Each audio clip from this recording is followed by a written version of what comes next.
My name is Megan Canterbury. I do hail to you from the great state of Wyoming. That's why I say that. I'm one of the MIPS consultants here at Next Tech. And today we're going to be covering the quality category, quality measures and submissions. Kind of do a deep dive into 2024 as much as we can, given time permitted. Just so you know, this webinar is being recorded, and that recording will be sent out tomorrow. Just in case you have somebody in your office that you would like to watch it, it's not available right now. Those recordings will be coming to you. So we'll go ahead and we'll get kicked off here. We're going to talk about the quality category, 2024 changes and how that'll impact your score. Then we'll talk about the different data submission options for that category, eCQMs, registries, and how those function in the national benchmarks. Then we'll talk about some common pitfalls, report settings, some common errors, and attestation. Of course, the quality category for MIPS in 2024 is a 12-month category, as it has been for the last few years, although we are still looking at just submitting our top 6 performing quality measures. One of them, of course, needs to be a high priority or an outcome measure. There are new quality measures in 2020. Proposed approval of 12 went away, and then 59 of them, 50 do have changes to the way that they are structured, and 3 of which have moved to NBP reporting only. So we'll be covering all. These are the 12 measures that were removed in 2024. Nothing really big here, except for, the age-related macular degeneration and the melanoma coordination of care. Also, that's important to note is that tobacco use and help with quitting in adolescence has now enrolled into existing adult measure, CMS 138. Now in tobacco, instead of screening patients 18 years or older, the government's going to look 12 and older for that existing tobacco quality measure. There are 14 new quality measures in existence this year.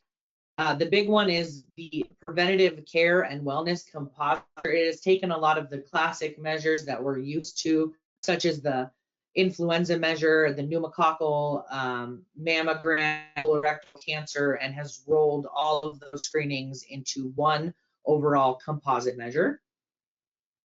Nothing else really big here that affects the majority of our specialties. Cancer screening, colorectal cancer screening, and the MVP adult BMI screening and follow-up have moved to MVP only. So you can only report if you are planning to report as a part of an MVP. An MVP is a MIPS value pathway, and they are new to the federal government. And so those measures will no longer be available for us to submit during the traditional MIPS submission. However, for traditional MIPS, like I said, we do have that Preventative Care and Wellness composite measure that would be an option to report for this year. Next is then how your different measures are going to be scored. So each required measure is scored against the national benchmark to receive 1 to 10 points. Each required measure that does not meet the case minimum or the data completeness criteria will receive 0 points, with the exception of a small practice, and they will continue to each always earn 3 points per measure submitted. That is one of the bonuses the government does give a small practice under 15 providers. And then each required measure that is reported that is either not reported, I'm sorry, let me go ahead and start over on that one. Each required measure that is unreported will receive 0 points. So if you only have 5, that 6th measure would clock you in with just a 0 points. Next is the data completeness standard. So for this year, you do have to have 75% of your eligible instances for each measure within your EHR to hit that 75% threshold. The government is projecting to increase that in 2027 up to 80%. I know there was some talks last year with the proposed rule of maybe pushing that timeline across faster. However, they're going to sit at this 75% for calendar year 2025 and 2026, and then they would not be increasing again until calendar of 2027. However, keep in mind that it is now 75% for January 1st through December 31st, and that is critical for your MIPS reporting. Your 2024 category weights have also not changed. 30% of your score is quality, 30% of your score then comes from cost, 15% comes from improvement activities, and 25% comes from promoting interoperability. That is different though, however, if you are a small practice underneath 15 providers. So if that is the case, then 30% of your overall score comes from improvement activities. 40% of your overall score will then come from the quality section, and then 30% at cost. So they take that 25% of promoting interoperability and put 10% of it into quality, and then the remaining 15% of it into improvement activities to get that score of a 100. And then if you need to reweight the cost category this year, then 55% of your overall score will come from your quality measures, 30% from promoting interoperability, and then 15% for improvement activities. Again, practice size does matter.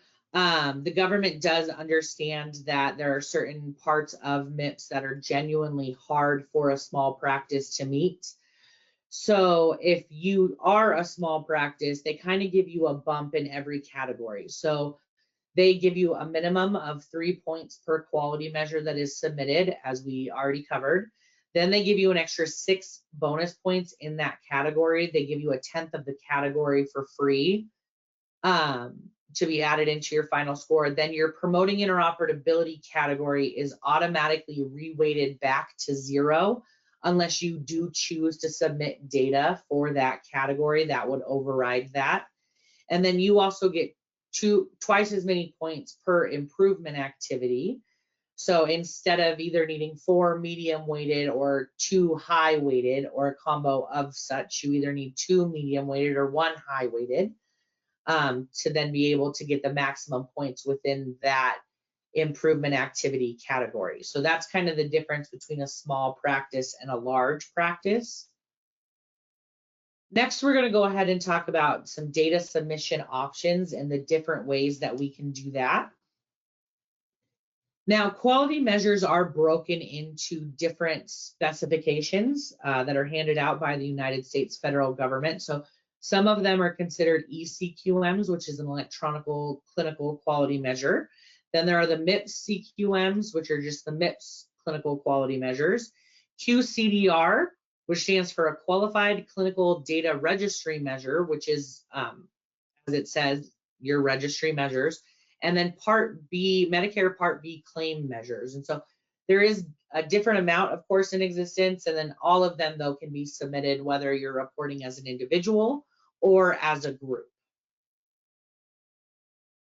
So eCQMs can be found within your software. CMS decides kind of who gets the specifications to be able to build out existing quality measures and new quality measures, which is why not all quality measures can be found or built into your EHR. QCDR or MIPS CQMs are reportable through registries. So as an example, the IRIS registry, Data Derm, Polaris, MD Interactive. That's how you can get access to those QCDRs or MIPS CQMs.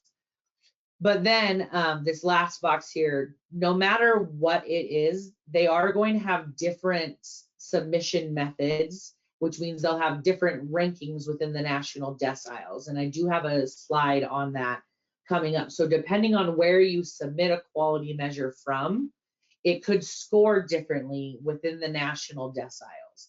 And again, we will revisit that.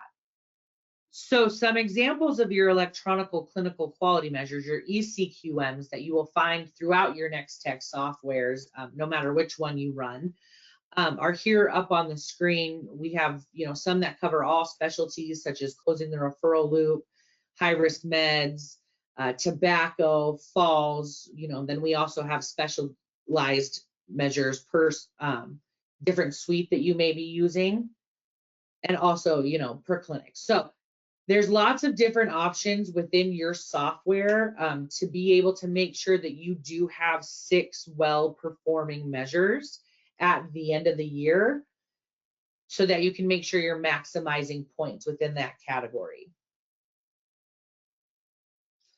Now, some registry quality measure examples. I went ahead and I found some examples from the different registries. So the Irish registry, of course, is the one that is ran by AAO and ophthalmology. And then there's Data Derm and Polaris, and a lot of registries actually will cross specialties and be able to kind of assist doctors in all of their realms. And so this is just some examples of some measures that you can find out on the different registries if you're looking for some additional quality measures to report outside of your EHR software. Now, as I was saying before, depending on where you submit your measures from, the scoring of that measure does change within the national decile. So as you can see here, for the diabetes eye exam, it can be submitted 2 ways, one through the eCQM or another through the MIPS CQM. But then depending on what your performance rate is going to be very, very different in your score, right? So if you submit the eCQM and you have a 99.03, that's going to get you into the 9th decile, where that 99.03 is just sitting here in the 3rd decile for the MIPS CQM. So you're going to want to keep an eye out for, where you're submitting your measures from, and make sure you have a good handle on how these performance percentages do change depending on the measure selection type. Now we're going to go ahead and talk about some common pitfalls, report settings, some common errors, and then attestation. So of course, the first thing that you kind of want to do is to confirm all of your providers' eligibility on the QPP website. If you go to just qpp.cms.gov, you can type in your provider's NPI, the individual NPI, a group one won't work, just FYI. Their individual NPI into the QPP homepage, and it will tell you what their current projected eligibility is for calendar year of 2024. Of course, that doesn't get firmed up until about the beginning of March or December, end of November is when they put out the final eligibility for the performance year. So you're going to want to make sure you do understand what of your providers are required to test and if they are individually or as a group.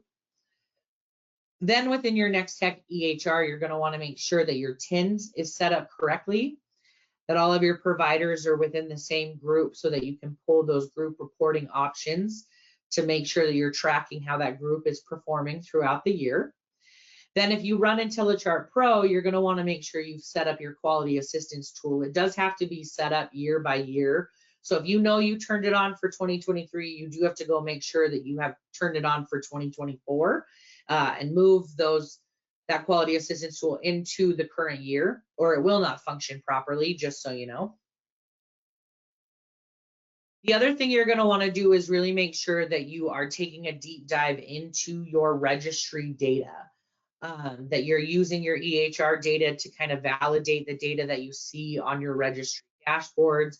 Make sure you're talking to your representatives over at those companies about the different discrepancies that you see within those measures. Really figure out where they're mapping to and make sure that that's a part of your day-to-day workflow as you go through the year and collect your data. So it's always a very, very good idea to keep a close eye on those dashboards and your patient lists within them. Then you're going to want to do some monthly tracking. Definitely take a look at those performance rates and how they are working within the national deciles and how many points are those measures worth, right? Then you add all 6 of them up, and that is your score out of the 60 available points within the quality category. So we really want to make sure that we are maximizing points within that category, since it is such a large percentage of our overall score at 30%. Your attestation window this year, for every reason in the world, should be January 1st of 2025 through March 31st of 2025, although we all know As they did in 2024, the government does hold the right to extend that window if needed. It was the first time they've ever done it. I don't know when they'll do it again, but it'll be interesting to see. However, please make sure that you're talking to your registry, because they may have some kind of earlier submission deadline, especially if you're doing some kind of manual submission through your registry. Just make sure you are in good contact with your representative over there so that you don't miss any of their deadlines that could really potentially impact you or your reporting.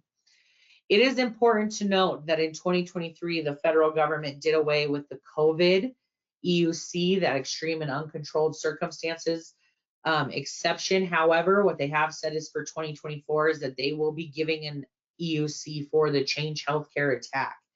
Anybody who was affected by the Change Healthcare attack will be able to apply for that EUC and reweight all 4 categories. Just, take that exception, go budget neutral, not get a positive payment adjustment, but definitely not catch a fine. And then, really kind of focus on data in 2025 for 2026 reporting. So there is that EUC out there, just so everybody knows. Now, that is kind of everything that I was going to cover today. I do have some important notes. As of about, let's call it noon last Friday, the government did put out the preview of your final score for your 2023 submission to MIPS. So if you head out to the QPP, they are going to make you reset your password because we haven't logged in since submission season, just so everyone knows. But those scores are out there. You do not have a payment adjustment yet, but you can see what your score is with your cost is now out there, as is your cost data files that you can take a look through to really see what's being attributed to those episodes. So just so everyone knows, that data was officially released Friday by the chin of their, by the hair of their chinny chin chin. They said June, and they did make it with about 4 hours to spare. So be sure you're logging in and taking a look out there. Now, if you're interested in any kind of MIPS consulting here at Next Tech, you can always reach out to your CSM. It's not just myself. There are 3 of us in total, and we would be more than happy to help you with any questions, comments, concerns that you may have as we continue to kind of go forward on this MIPS journey together. We're always here to support you. And this webinar kicks off what is our 6-month webinar series. If you register to this webinar, you are registered to all the other webinars within the series. We will be doing 1 a month between now and the end of the year. We'll be doing some on the proposed rule, the final rule, and some other category breakdowns. We've been talking about maybe building one towards cost as we and the rest of the world starts to kind of learn more about that category. So be on the lookout for those other webinars from my colleagues. For everybody else, I do wish you a happy 4th of July vacation and holiday this week. Be safe out there, and thank you for attending our webinar today.